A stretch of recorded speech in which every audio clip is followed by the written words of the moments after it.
자가 출판, 1인 출판할 거면은 그냥 복사집 가서 제본하시는 게 나을 수도 있어요. 근데 이 말이 전부는 아니고 제가 이거에 대한 모든 거를 한번 오늘 영상으로 정리해 보았습니다. 스타 작가들이 이거 아까워가지고 본인이 출판사를 차려서 하는 경우들이 있어요. 근데 대부분 대실패를 합니다. 작가들은 지능이 높아요. 자의식이 셉니다. 자의식이 세면 어떤 일이 벌어지냐면은 자존심만 더럽겠어요. 근데 결국에 공부 하나도 안 하고 혼자 망상 속에서 살아가는 거죠. 그럴 거면은 계속 강조하듯이 책을 내지 마세요. 그냥 복사집 가서 제본하면 돼요.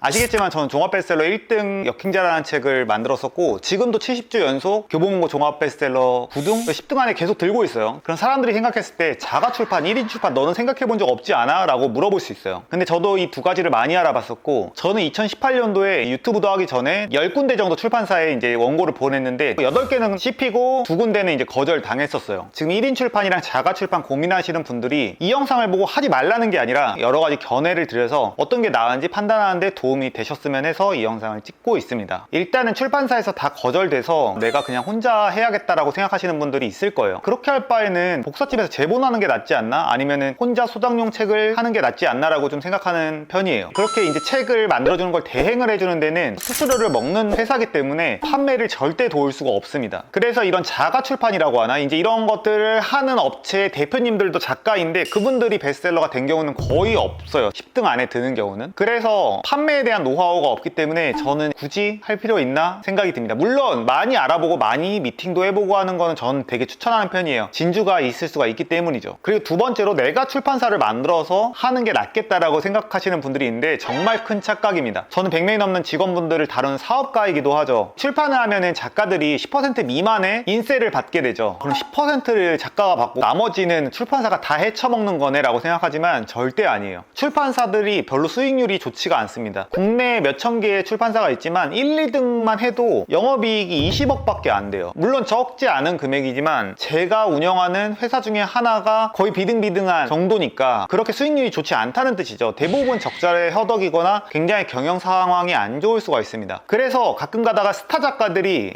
이거 아까워가지고 본인이 출판사를 차려서 하는 경우들이 있어요. 근데 대부분 대실패를 합니다. 이거에 대해서 좋은 예시 중에 하나가 제가 클래스 101이라는 데서 처음 생겼을 때 강의를 한번 찍었었어요. 그때 제가 50% 이거 줘야 되나 생각을 했는데 결론적으로 그것 때문에 30억 정도 벌었어요. 만약에 제가 동영상 강의를 직접 만들어서 홍보하고 이랬으면은 절대 30억을 못 벌었을 거라고 확신하거든요. 그래서 그 당시에 저랑 비슷한 유튜버들이 자기가 사이트 만들어서 막 강의 팔고 그랬어요. 다 잘 안 됐습니다. 만약에 클래스 101에서 했으면 훨씬 더 잘 됐을 거라고 생각해요. 10%나 50%를 떼주는 이유는 분명히 있어요. 거기 대행해주고 전문가기 때문에 결과값, 기대값적으로 이득인 경우들이 훨씬 많습니다. 스타 작가들도 어려운데 일반 사람들이 1인 출판으로 대박을 낸다? 거의 불가능한 영역이라고 생각을 하시면 돼요. 근데 만약에 출판사에 대한 뜻이 있다면은 예를 들어 저 같은 경우에도 출판사를 만들었는데 저는 출판업에 대한 뜻과 사명감 같은 게 있어서 만든 거예요. 저는 사업가이기 때문에 7개가 넘는 정말 많은 사업들을 하고 있어요. 근데 출판업 자체가 엄청 수익률이 좋은 건 아니기 때문에 사실 들어가서는 안 돼요. 그렇지만 저는 이거에 대한 뜻이 있는 사람이기 때문에 그냥 하는 거지 단순히 책을 내서 돈을 벌기 위해서 10% 받는 게 억울해서 한다? 그러면은 저는 틀렸다라고 답변하고 싶습니다. 그리고 세 번째, 일단 저자가 마케팅에 대한 어느 정도의 공부와 힘이 있어야 된다고 생각해요. 보통 작가들은 망합니다. 왜 망하냐면은 작가들은 지능이 높아요. 자의식이 셉니다. 자의식이 세면 어떤 일이 벌어지냐면은 자존심만 더럽겠어요. 공부도 안 하고 다른 책을 참고하지 않고 마케팅에 대한 공부도 하지 않습니다. 출판이라는 거 팔리는 글을 내보낸다는 뜻이거든요. 근데 자기가 썼어. 그걸 출판을 해. 근데 난 마케팅 관심 없대. 그거 자체가 어불성설이고 자기 자의식 방어를 위한 이상한 행동을 하는 거예요. 합리화를 하는 거죠. 그래서 역행자에서도 말했듯이 자의식 해체가 모든 분야에 필요하다라고 이야기를 합니다. 특히 작가들은 정말 자의식 해체가 많이 필요한 분들이에요. 왜냐면 내면적인 생각을 많이 하면서 지능이 높기 때문에 자의식이 이상하게 비대해질 수밖에 없어요. 그래서 인스타 광고나 유튜브 광고나 이런 거에 대한 가치를 부여하지 않고 너 몰라 나 그런 거 안 해? 그러면은 그냥 일기장에 쓰세요. 죄송합니다. 네.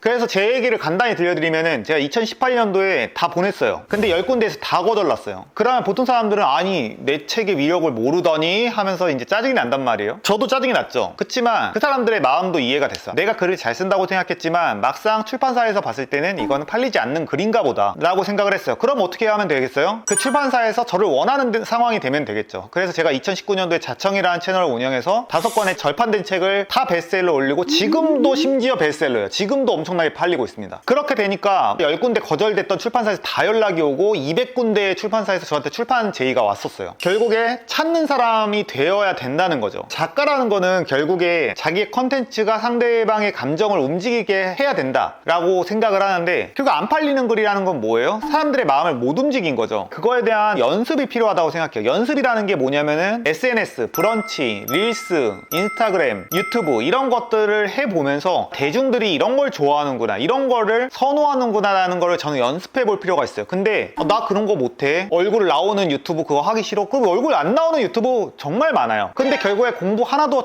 안 하고 혼자 망상 속에서 살아가는 거죠. 그럴 거면은 계속 강조하듯이 책을 내지 마세요. 그냥 복사집 가서 제본하면 돼요. 근데 이게 자의식 때문에 그냥 출판은 하고 싶고 다른 건 하고 싶지 않고, 그거 자체가 저는 자의라고 보는 거죠. 결론적으로는 마케팅에 대해서 공부해야 된다. 그리고 그런 노출을 통해서 내 글이 먹히는지, 내 컨텐츠를 사람들이 좋아하는지를 실험을 해보고, 당연히 다 안 될 거예요. 안 해봤으니까 안 되겠죠. 공부하고 연구하고 사람들이랑 토의도 하고 그런 집단에 참여해보고 이러면서 업그레이드를 해야지 팔리는 글을 만들 수 있다고 생각을 합니다. 물론 당신이 타고난 사람이라면 아무것도 하지 않아도 그냥 글 쓰면 그냥 다 팔릴 거예요. 그거는 너무 운에 맡기는 거라고 저는 생각을 하고, 이렇게 분석적으로 좀 접근을 해서 실패도 하면서 컨텐츠를 강화시킨다면은 컨텐츠에 대한 실력이 늘어나면서 결국 글쓰기 실력도 저는 늘어난다고 생각을 해요. 그러다 보면은 내가 책을 냈을 때 마케팅 수단이 생기는 거죠. 그래서 저 같은 경우에도 2019년도에 유튜브를 하고 3년 동안 유튜브를 은퇴를 했어요. 근데 책이 나왔을 때 종합 베스트셀러 1등을 한번 해보고 싶다라는 생각에 3년 만에 유튜브 채널을 부활시켜서 이 책을 이제 홍보를 했던 거죠. 그래서 세 가지를 이야기했는데, 저는 자가 출판이랑 1인 출판 이런 것도 만약에 시도해 보고 싶다라고 하면은 해봐도 좋다고 생각하고, 독립 출판사들도 많이 찾아봐서 많이 배웠으면 좋겠어요. 다만 제가 오늘 말한 내용들을 이해를 하고 그런 걸 하는 거랑 그냥 단순히 책 내고 나 그냥 작가 됐다라고 자위를 하기 위해서 독립 출판하는 거랑은 좀 다르다고 생각해요. 그래서 정리를 하겠습니다. 첫 번째, 독립 출판이나 이런 1인 출판 이런 걸 도와주는 곳들은 다 대행이기 때문에 당신의 책을 판매하는 데 도움을 줄 수는 없다. 두 번째, 1인 출판사를 해서 100% 먹으려고 하는데 절대 못 먹어요. 왜냐, 50% 가까이 서점에서 가져가고 법인세, 세금, 디자인비, 대행비 뭐 이런 거 다 따지면은 사실상 10%만 먹어도 오히려 이득인 경우가 많다. 그리고 세 번째, 팔리는 글이 아니면 출판 자체를 하지 말아라. 나만의 마케팅 채널이 존재를 해야 된다. 그래서 1만 명 넘어가는 유튜버들이나 인스타 키우신 분들은 출판을 하는 게 굉장히 쉬워져요. 출판 제의 메일을 보낼 때도 내 글만 보내는 게 아니라 요즘은 내가 이거를 어떻게 마케팅할 것인지를 같이 써야지만 출판사에서 오케이를 할 확률이 굉장히 높아집니다. 왜냐하면 출판사에서 마케팅 자체를 못한다고 가정을 해야 돼요. 그분들이 할 수 있는 마케팅은 최근 트렌디한 유튜브나 인스타 마케팅보다는 서점에 깔아주고 서점 가판대에 어떻게 해주고 이런 전통적인 방식들이 많아요. 근데 그렇게 해서는 1만 권 이상 팔기가 쉽지 않겠죠. 완전 대형 출판사랑 하지 않는 이상은. 본인의 마케팅 채널을 가져야 된다. 근데 마케팅 채널을 갖는 행위 자체가 글쓰기 실력이나 컨텐츠 실력을 늘려준다. 결론적으로 저는 유튜브나 숏폼, 릴스 이런 것들을 좀 공부해 보실 필요가 있다고 생각을 합니다. 오늘 제가 약간 세게 이야기했는데 오늘 영상이 도움 되셨으면 좋겠습니다. 독립출판, 1인 출판에 대해서 알아봤고, 저는 진짜 나쁘다고 생각하지 않아요. 저도 어차피 독립출판을 어떻게 보면 하고 있는 입장이고, 근데 초보 작가라면은 이런 것들을 참고하고 판단을 하시면 좋겠다라고 생각을 합니다. 고정 댓글에 글 잘 쓰는 법에 대한 무료 자료를 첨부했으니까 한번 봐주시면 좋을 것 같아요. 감사합니다.